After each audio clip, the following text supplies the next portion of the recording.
ปีกยามกันตะคอนลักษณะห้อยตีนโกนถ่อมตั้งในค้าโอมสัปปสิทธิมหาสิทธิสิทธิการยะปีกยามรู้ด้วยนะตะคอลักษณะฝ่าตีนโกนครูว่าอาจารย์เขาเจ้าเลยสอนสืบต่อกันมาว่าอันเมียวว่าตีนปองวัฏฐานะของโกนได้สัตว์ตั้งหนำตั้งหลายการจุกมันการตุ้งหนึ่งกว่ามาตื้นขึ้นอยู่ตีตีนเฮาเป็นลำลอกใจยิ่งเหลอมีตีนสมส่วนอำเล็กอำเยอะแก้มฮอว่าผู้นั้นเป็นคนมีอำนาจพุงตันโคมีชื่อเสียงเย่าโตแก้มโดยลักษณะห้อยฝ่าตีนกันได้ค่ะพอเขาผู้ลองแก้มโดยลักษณะผ่าตีน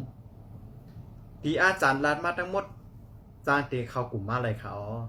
กาเข้ากลุ่ม 1,000 บาทจ่ายปอกเหลียวอยู่ดอโจตอนต่างเงาต้งนะยามด้วยลักษณะตีนโหในเนี่ยย้อนคือยังไว้กันได้ก่อนค่ะทบยากันแทงมาเนเงาต้งโหนะสลาตื้นหลีสลากาปันมาว่วนถึงโจจตะว่วนถึงสลาตื้นหลีมาสูงค่ะ